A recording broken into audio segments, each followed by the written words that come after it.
बहुत लोग सोचते हैं कि एसएससी स्टेनोग्राफर में बस टाइपिंग का काम होता है और ग्रोथ नहीं होती है, लेकिन सच क्या है? आज मैं आपको एसएससी स्टेनो की कंप्लीट प्रमोशन जर्नी बताने वाला हूँ इस वीडियो में, तो बने रहिएगा आखिरी तक।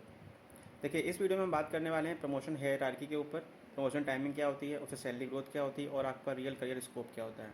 देखिए, एसएससी स्टेनोग्राफर में आपकी प्रमोशन कुछ 5 तरह से होती है। पहला आप स्टेनोग्राफर बनते हो अगर आप ग्रेड डी में जाते हो। उसके बाद आप सीनियर स्टेनोग्राफर बनते हो, मतलब 4200 गेट पे पहुँचते हो आप, यानी गेट सी की जो गेट पे रहती है वहाँ पहुँचते हो आप। उसके बाद आप पहुँचते हो पर्सनल असिस्टेंट पीए बनते हो आप। उसके बाद आप बनते हो प्राइवेट सेक्रेटरी यानी पीएस, और लास्ट में आप बनते हो सीनियर प्राइवेट सेक्रेटरी, जो कि 5400 गेट पे होता है। ये आपका लास्ट प्रमोशन स्टेनोग्राफर की जो हायरार्की रहती है प्रमोशन की, उसमें होता है, राइट। और ध्यान रखिएगा, ये डिपेंड किस पे करता है प्रमोशन? ये डिपेंड करता है डिपार्टमेंट के ऊपर, वैकेंसी के ऊपर, राइट, और आपकी सीनियरिटी के ऊपर। हर डिपार्टमेंट में जो प्रमोशन रहती है वो अलग अलग होती है।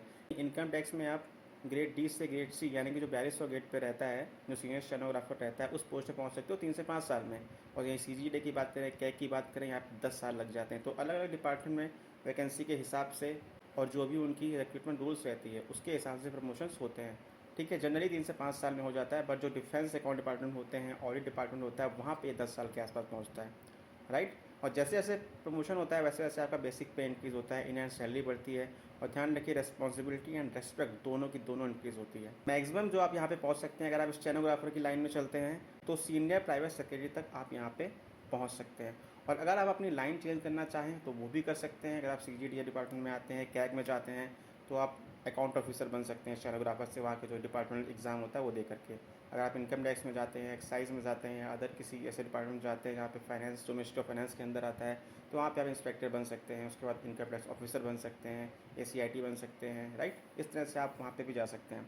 और यहाँ पे भी सीजीडीए और कैग में आप अकाउंट ऑफिसर बन करके एसीडीए तक जो पोस्ट होती है वहाँ तक भी पहुँच सकते हैं। तो ग्रोथ अच्छी है, और डिपेंड करता है कि आप किस तरह से पढ़ाई करते हो, किस तरह से डिपार्टमेंट में ग्रोथ करना चाहते हो। वैसे तो कमेंट करके बताओ कि आप ग्रेड सी या ग्रेड डी कौन सा टारगेट कर रहे हो।